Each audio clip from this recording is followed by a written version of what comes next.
నమస్కారం అధ్యక్ష. ఇవాళ ఆరోగ్య కుటుంబ సంక్షేమ వైద్య విద్య మంత్రిత్వ శాఖకు సంబంధించి గౌరవ సభ్యులు పెన్మత్స విష్ణుకుమార్ రాజు గారు ప్రశ్న అడిగారు అధ్యక్ష. వారి ప్రశ్న కింగ్ జార్జ్ హాస్పిటల్లో వాస్తవంగా 2300 పడకల అవసరం ఉండగా కేవలం 1050 పడకలు మాత్రమే మంజూరు చేసిన విషయం వాస్తవమేనా అని అడిగారు వారు. అయితే గౌరవ సభ్యులకు నేను ఈ సందర్భంగా చెప్పదలుచుకునేది ఏంటంటే 1998 నాటికి మంజూరైన పడకలు 1057 ఉండగా ఆ తర్వాత 505 పడకలను వివిధ సూపర్ స్పెషాలిటీలకు మంజూరు చేయడం జరిగింది.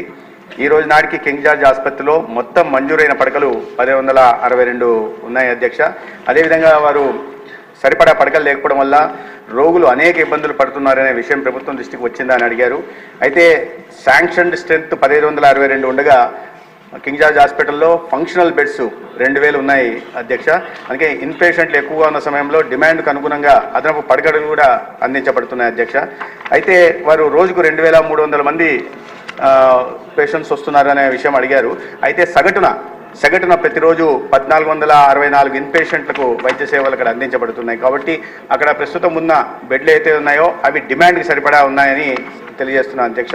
తర్వాత ఎంఎన్సీ నిబంధనల ప్రకారం తగినంత సంఖ్యలో స్టాఫ్ నర్సులు లేరన్న విషయం ప్రభుత్వ దృష్టికి తేవడం వచ్చిందా అని అడిగారు. అయితే కేజీహెచ్లో నిబంధనల ప్రకారం తగినంత సంఖ్యలో నర్సింగ్ సిబ్బంది అందుబాటులో ఉంది. అయితే కొన్ని నియామకాలు చేయాల్సిన అవసరం కూడా ఉంది. ఈ సందర్భంగా నేను తెలియజేస్తున్నాను. అయితే కేజీహెచ్ జనరల్ డ్యూటీ అటెండెంట్ల కొరత ఉందనే విషయం ప్రభుత్వ దృష్టికి వచ్చిందా అని వారు అడిగారు. కేజీహెచ్లో నిబంధనల ప్రకారం తగినంత సంఖ్యలో జనరల్ డ్యూటీ అటెండెంట్లు అందుబాటులో ఉన్నారు. అయితే అదనంగా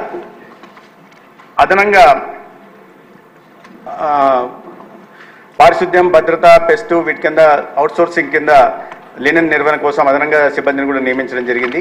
అదేవిధంగా అదనపు కేజీహెచ్ జనరల్ డ్యూటీ అటెండెంట్ల కొరత అదనపు క్యాజువాలిటీ బ్లాక్ను ఏర్పాటు చేయడానికి మరియు గైనకాలజీ మరియు పీడియాట్రిక్ వార్డులను పక్కపక్కనే ఉంచడానికి ప్రభుత్వం వద్ద ఏమన్నా ప్రతిపాదన ఉందా అని వారు అడిగారు. 600 కోట్ల వ్యయంతో మౌలిక సదుపాయాల అభివృద్ధి ప్రణాళిక అమలు ఉంది. ఇది గైనకాలజీ మరియు పీడియాట్రిక్ వార్డులు ఒకే బ్లాక్లో ఉండేలా చేస్తుంది అధ్యక్ష. రాజు గారు. అధ్యక్ష నమస్కారం అధ్యక్ష. గౌరవ మంత్రివర్యులు చెప్పిన సమాధానం ఎలా ఉందంటే అధ్యక్ష, కేజీహెచ్ చాలా బ్రహ్మాండంగా ఉందన్నట్టు